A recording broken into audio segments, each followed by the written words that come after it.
All right, so hello guys, my name is Carlos Barboa and this is my presentation. What could happen with children's form of interaction with things as their age goes and their attitude if a child receives too much power time on a device, which would be phones, computers, or any devices? My introduction is my topic for this presentation is about screen time being bad for children. As you've seen, every place you may go to, you will see children of ages 2 to 10 looking into a device and they will be on it for the whole time. There is a chart of the people that would be on the phone, and that is what a child looks like on a phone or a tablet. Did you know that for a child, being on a phone for 2 or more hours per day may be effective? According to studies, each student within those ages spend up to 7 hours a day, and little do they know that it will be effective in their future. Eyes are very sensitive, and if at that age you spend a lot of time on the devices, by the time you are 50s, you may be facing eye problems, as there is a chart right there of the likelihood that you may face eye problems.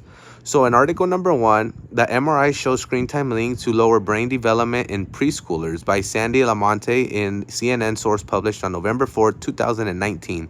She proves to us that the effective way of screen time for children, the main message was to basically not let your children be on the devices at such a young age.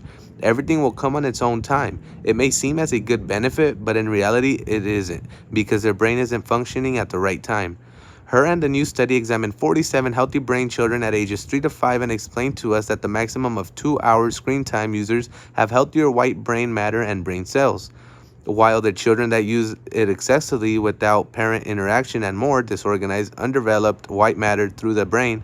In continuation, the children to have more screen time associated with poorer emerging literacy skills and the ability to use expressive language, as well as testing lower on the ability to rapidly name objects on the cognitive test taken by the 47 children in the study. So right there at the bottom is the article if you guys would want to click on it and read through it. Article number 2. According to the source Psychology Today, I read an article named Screen Time is Making Kids Moody, Crazy, and Lazy by Victoria L. Dunkley, MD. The reason I chose this article was because of its title. In case you haven't known, this is a true thing going on in today's society. Most humans have had their brain eaten up by technology. As the days keep going, technology and apps keep improving and more technology use increases. Little do we know that the most impacted type of human are children. As said in the title, technology makes all children moody, lazy, and crazy. There has been studies where this is true, and the reason they spend some type of the day on watching video and things that begin to stay in their head, for example, bad language, violence, and sometimes good things. The take-home message in this article was to restrict electronic devices for the reason it causes depression, angriness, and motivation and all that. My conclusion or my point of view was that I believe that devices can cause harm to the children in any way. To begin with, not only does it cause harm at a young age as a kid, but also they begin to enter the teenage life. The teenage life is an important life part because it is where we begin to see and experience things. Several things occur when children enter the teenage life. For instance, they begin to make fun of others, which is bullying, or sexting begins, and that is where things escalate to another level. I agree with the fact that kids and children should spend less on technology because everything has its age and there shouldn't be a kid using a device at a really young age.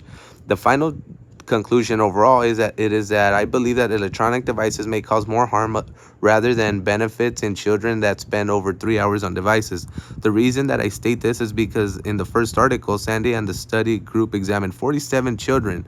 If you guys remember, I said that a few minutes ago about the study. Where they become lazy, moody, and crazy, and become lazy for the reason that they want to be on device rather than helping out around the house or playing and interacting with others.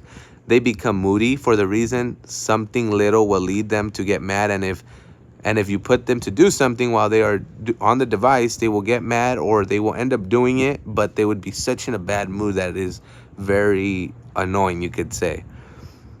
They also become crazy. Crazy will be caused in several ways, and it could be the crazy funny, the crazy, or just crazy in general. And it is a reason why they would like to be the person on the internet because it supposedly calms them down a lot. A good piece of advice would be to set a limit amount to use towards the children when they use to be present and have them watch useful things, for example, colors, counting, and stories. That's the right way to go. Here are the images of children that are on their phone and where it escalates to an adult. Right up on the top, we have the picture that is a normal and a sensory deprived view